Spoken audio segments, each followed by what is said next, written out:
صلاۃ والسلام علیکہ یا سیدی یا رسول اللہ، صلاۃ والسلام علیکہ یا سیدی یا حبیب اللہ۔ سامعین ذوق احترام سارے دوستوں کو، جمیع امت مسلمہ کو ماہ ربیع النور، ماہ ربیع الاول شریف کی آمد بہت بہت مبارک ہو۔ چونکہ آپ حضرات کے علم میں ہے کہ ماہ ربیع الاول شریف کی آمد ہو چکی ہے، اور یوں تو یہ سارا کا سارا مہینہ جو ہے وہ اللہ پاک نے برکتوں اور سعادتوں والا بنا رکھا ہے، اور اس کا ہر لمحہ جو ہے وہ اللہ پاک کی برکتوں اور رحمتوں سے لبریز ہے۔ لیکن وہ خاص لمحہ، رات کا وہ حصہ یا صبح طلوع ہونے کا وہ حصہ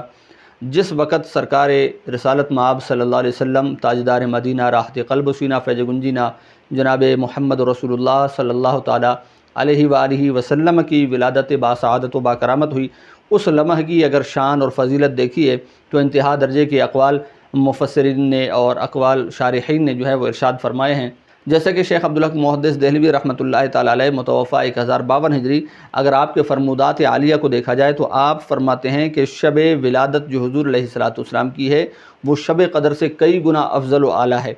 اس سے ہمیں یہ معلوم ہوتا ہے کہ شب قدر جس میں قرآن پاک کا نزول ہوتا ہے، ملائکہ کا نزول ہوتا ہے، اللہ کی رحمتوں کی چھماچھم برسات ہوتی ہے، لیکن اس رات سے یہ رات جس میں حضور علیہ السلام کی ولادت باسعادت و باکرامت ہوئی ہے، یہ رات اس رات سے کئی گنا افضل و اعلیٰ ہے۔ اور اسی طرح شارح بخاری حضرت امام قسطلانی رحمۃ اللہ تعالی علیہ کی ذات مبارکہ جو کہ 952 ہجری آپ کا وصال مبارک ہے، اس میں اگر دیکھا جائے اور آپ کے فرمودات عالیہ کو دیکھا جائے، آپ نے شب قدر کی اوپر جو شب ولادت باسعادت ہے اس کی فضیلت کی چند وجوہات بھی ارشاد فرمائی ہیں۔ شارح بخاری امام قسطلانی رحمۃ اللہ تعالی علیہ متوفہ 952 ہجری، آپ نے کمال فرمودات ارشاد فرمائے ہیں کہ شب ولادت جو حضور علیہ السلام کی ہے شب قدر سے کس وجہ سے افضل و اعلیٰ ہے، بلند و بالا ہے، شان و شوکت کے اندر، عظمت و رفت کے اندر، اس کی چند وجوہات بھی آپ نے ارشاد فرمائی ہیں۔ آپ نے فرمایا پہلی بات تو یہ ہے کہ شب قدر حضور علیہ السلام کو عطا فرمائی گئی ہے، جبکہ اس رات یعنی جو میلاد شریف 12 ربیع الاول کی جو رات ہے، اس رات خود سرور کائنات صلی اللہ علیہ وسلم اس دنیا کے اندر جلوہ افروز ہوئے اور آپ کی تشریف آوری ہوئی اور بعثت مبارک ہوئی، اور چونکہ وہ رات آپ کو عطا فرمائی گئی اور اس رات آپ خود تشریف لائے، تو لہٰذا اس رات میں آپ خود تشریف لائے ہیں، اس بنا پر، اس بنیاد پر یہ رات اس رات سے کئی گنا افضل و اعلیٰ ہے۔ اور پھر اسی طرح فرماتے ہیں دوسری وجہ یہ ہے کہ اگر آپ شب قدر کو دیکھتے ہیں تو شب قدر میں جو ہے وہ فرشتوں کے نزول یعنی نازل ہونے کی وجہ سے اللہ نے اس رات کو عظمت اور شرافت عطا فرمائی ہے، اور اس رات چونکہ حضور علیہ السلام کی ولادت ہوئی، یہ رات حضور علیہ السلام کے نزول و بعثت کی رات ہے، تو چونکہ حضور علیہ السلام فرشتوں سے کئی گنا افضل و اعلیٰ ہیں، بلند و بالا ہے شان و شوکت کے اندر، لہٰذا اس رات جس رات حضور علیہ السلام کی ولادت ہوئی وہ رات اس رات سے کئی گنا افضل و اعلیٰ ہے کہ جس میں فرشتوں کا نزول ہوتا ہے، کیونکہ وہاں فرشتوں کا نزول ہے اور یہاں سرور کائنات صلی اللہ تعالیٰ علیہ وآلہ وسلم کا نزول ہونا ہے اور آپ کی بعثت مبارک اور ولادت مبارک ہے۔ اور تیسری بات امام قسطلانی رحمۃ اللہ تعالی علیہ یہ ارشاد فرماتے ہیں، آپ نے فرمایا جو کہ شب قدر ہے اس میں تو چونکہ قرآن پاک کا نزول ہوا، اور شب قدر یہ ہے کہ وہ تمام مسلمانوں کے لیے باعث رحمت ہے۔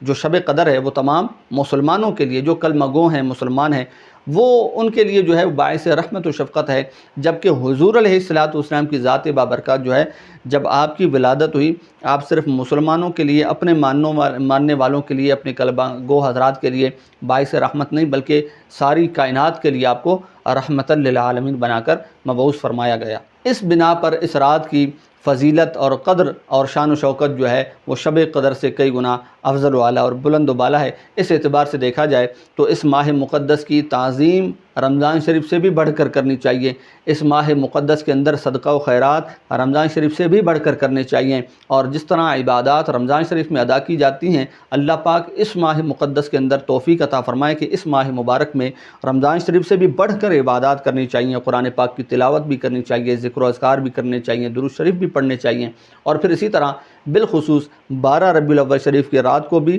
اور دن کو بھی انتہائی خوشیوں کے ساتھ منائیے، چاہے روزہ رکھ کے منائیں یا دیگر عبادات کر کے منائیں یا نذر و نیاز کر کے منائیں، خیر و خیرات کر کے منائیں، جلوس کی شکل میں منائیں یا محافل کی صورت میں منائیں، بہرحال حضور علیہ السلام کے ساتھ محبت اور حضور علیہ السلام کے ساتھ وفاداری کا ثبوت دیتے ہوئے اس ماہ مقدس میں خوب خوشیاں منائیں۔ اللہ پاک اس ماہ مقدس میں ہمیں خوب محافل و مجالس سجانے کی، قرآن پاک پڑھنے کی، ذکر و اذکار درود شریف پڑھنے کی سعادت و توفیق عطا فرمائے، آمین بجاہ سید المرسلین۔